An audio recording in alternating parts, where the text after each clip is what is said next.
Thanks, Matt. It's really an honor to be here with you today. As Matt said, I do come from the border state, come from Arizona, and it's good. It's really, I miss the heat. It's a dry heat. I was there when I was there just last week, and I got in the car and it said 123 degrees. It was not true. When we got out of the garage, it was 118. It was only 118, so that was fantastic. I thank the Schlaps and everyone at CPAC for holding this very important event today. And I thank the many law enforcement officials who are in attendance, those who are working with you to make our streets safer, and I thank you to all the strong survivor advocates in the room today as well. Your voices matter tremendously. I have the privilege of serving as chairman of the Judiciary Subcommittee on Crime and Government Surveillance.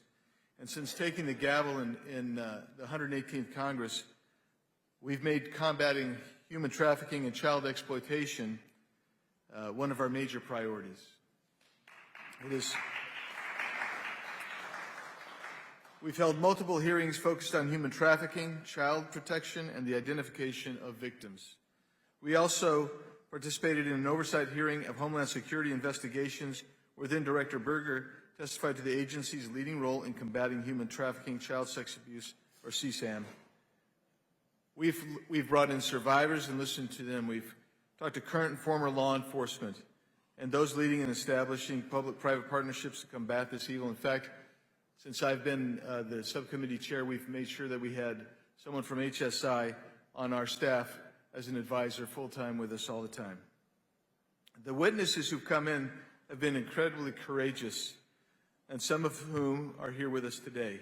They've left a lasting impact on our subcommittee. Their experiences led us in passing 3 vital pieces of legislation from our committee. And when the 119th Congress began, we knew there was much more work that needed to be done, which is why our very first subcommittee hearing of the Congress focused on protecting victims of human trafficking and online exploitation. That will not be the last time the subcommittee examines this important issue. Between hearings, legislation, and oversight, our work as a committee is far from over. As you know, human trafficking, you wouldn't be here if you didn't know this, is a heinous crime. It tragically continues to grow in America and worldwide.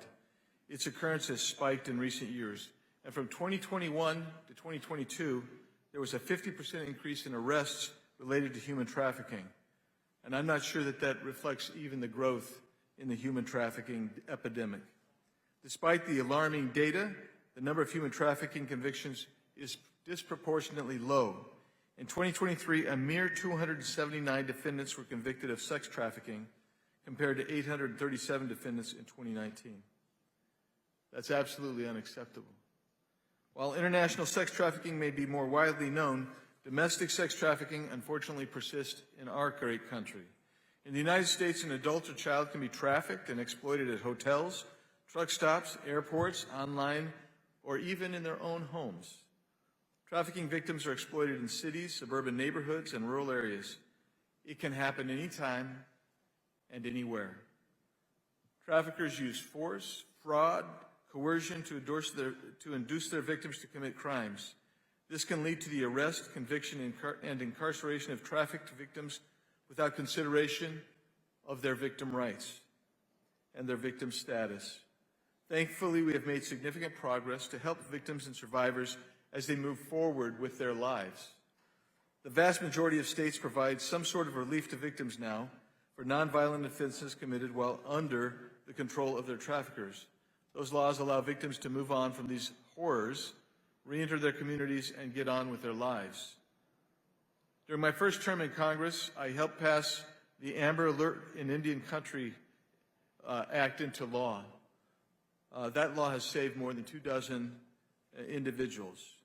The ability to find kids soon after they are taken, no matter where in the country they live, is instrumental in keeping them out of trafficking situations.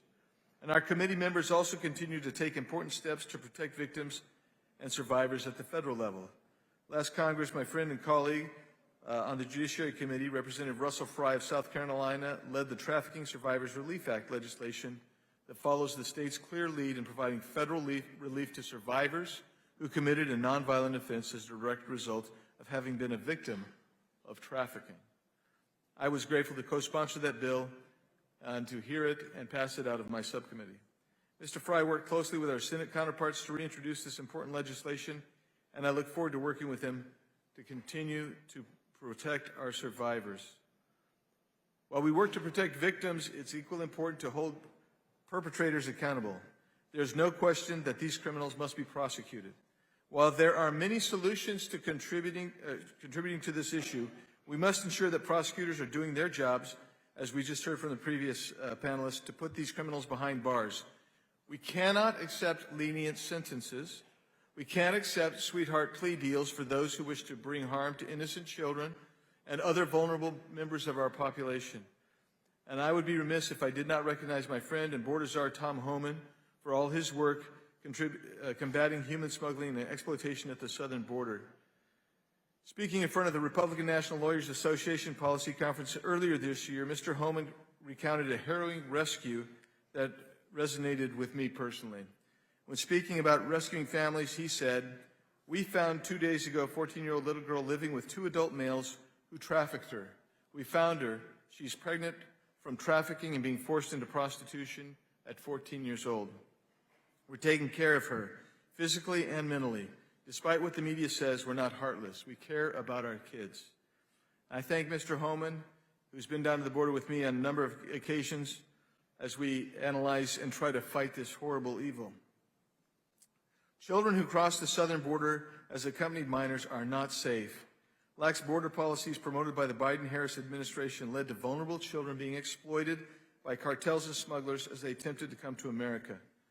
The journey for them is incredibly dangerous, and their risk of being sex trafficked is high, incredibly high, unbelievably, and I can't even stress how high that is. In 2014, then President Obama said, "Don't send your children unaccompanied. They might not make it." But I never heard that from the previous Biden administration. Human trafficking and CSAM often intersect when trafficked children are exploited, not only through in-person abuse, but also through the recording and distribution of that abuse as digital content. Traffickers may use CSAM to advertise victims, coerce continued compliance, or profit from online exploitation, making the production and distribution of CSAM a common component of child sex trafficking cases. The exploitation of children through CSAM remains a serious issue both within the U.S. and abroad. Reports of CSAM continue to grow exponentially, with 3,000 reports in 1998, growing to more than 36.2 million in 2023. That's unbelievable, and it's heartbreaking that most of these children remain unknown to law enforcement officials. Identifying children depicted in CSAM is crucial to stop their ongoing victimization and capture the offenders that produce it. The work cannot be done by a federal government alone. Joint efforts among federal, state, international, and non-government partners are essential for the identification and rescue of victims. Throughout the last 2 years, I've had the privilege of working with Tim Tebow and his amazing team at the Tebow Foundation as they led the way with HSI on Operation Renewed Hope, the first of its kind mission to identify, locate, and rescue victims of child exploitation. More victims will be rescued and provided with care that they both need and deserve. My friend and colleague, Representative Laura Lee from Florida, continues to work with the Tebow Foundation to reintroduce the Renewed Hope Act, a bill to ensure that HSI has the people and resources to identify more victims. HSI, state-level task force, including the Internet Crimes Against Children Task Force, or ICACs, the Tebow Foundation, and many others are leading the charge to identify and rescue children, and for that, I express my deep gratitude. Sunshine is the best disinfectant, and it's the best way to rid the world of these predators who abuse and exploit children. We must bring attention to these innocent children who live in the shadows, longing to be discovered and rescued. We must not shy away from hard topics and hard conversations. We have much work to do. And what do we do? There are many steps we can collectively take as a Congress and as a nation. In Congress, we will continue to evaluate all the relevant legislation to combat human trafficking and child exploitation. As we don't have police power, we do have legislative power and the power of the purse to empower the police apparatus of the federal government and incentivize the police apparatus of state and local entities to fight this scourge. We must fix the issues caused by the previous administration, and we cannot forget the damage done by radical open border policies. We cannot ignore the women, children, and others who are exploited on the dangerous journey to the United States. Combating human trafficking and child exploitation should be a bipartisan issue. But I would tell you, Republicans will lead the way. We must also ensure that the human trafficking hotline is operating properly and effectively and constantly. Last year, our subcommittee found that some third-party tips were not being reported to law enforcement. This is not related to victims who self-report. It is about third parties concerned about another's well-being. We need to make sure that law enforcement and NGOs are working hand in hand to hold perpetrators accountable. We have done a horrible job, the previous administration in particular. They misplaced, by some estimates, well over 400,000 unaccompanied children who were placed in the care of the Office of Refugee and Resettlement. They came across typically unaccompanied. They were placed in government care, but the government placed these children into situations and sponsorships without vetting the sponsors, without maintaining contact, without keeping track, and now we are trying to relocate all those children who have gone missing, many of whom could easily be trafficked. In one instance, we found that in a Florida nightclub, there had been more than 22 children placed in that strip club. And there was no vetting. We have not been able to find those children. And this is not the only example of that kind. From Yuma, we found that there was an address in South Carolina where a lot of adults were being sent there as family units. But when we found that they were repeatedly going to, where literally dozens and dozens were going to the same address as their declared sponsorship home, the investigation turned out there were 3 kids there being rented out.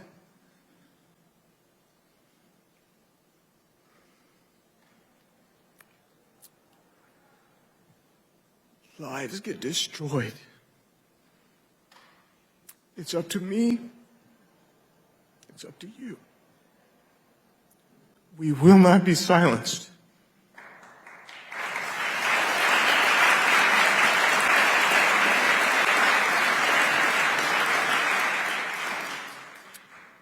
We will ensure that our resources go to fight and stop this scourge. I will tell you right now, the #1 human trafficking corridor is in my home state. I know right where it is.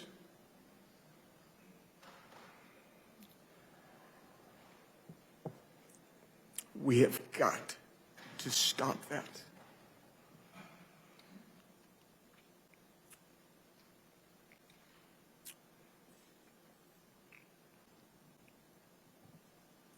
Attorney General Bondi has made the commitment, and she's doing an outstanding job, to inform her DOJ to make sure they're prosecuting these horrific, evil people who are exploiting these victims. The oversight by my subcommittee will continue. We will find unfortunate instances of waste, fraud, and abuse. But we will also find areas where we can facilitate the saving of these kids and those humans who are these victims of trafficking. There are countless organizations and individuals who claim to use government funding to help survivors. They are liars and they are abusers themselves. We will find them and root them out and make sure that it is only those who are really helping receive our scarce resources. This is a stain when we find those people who are manipulating the system for further trafficking. It's a stain on the incredible work everyone in this room is doing to protect survivors. My subcommittee will continue its oversight and exploration into legislative solutions for this issue. And I encourage you to continue to use your voices, your brave, courageous voices, that you'll speak up for survivors against these atrocities and speak up against those who use the system to enrich and benefit themselves. Thank you for what you do. Thank you for your hard, tireless work. This is on all of us. We can make the change, we will make the change, and we will stop this scourge. God bless you. Thank you all.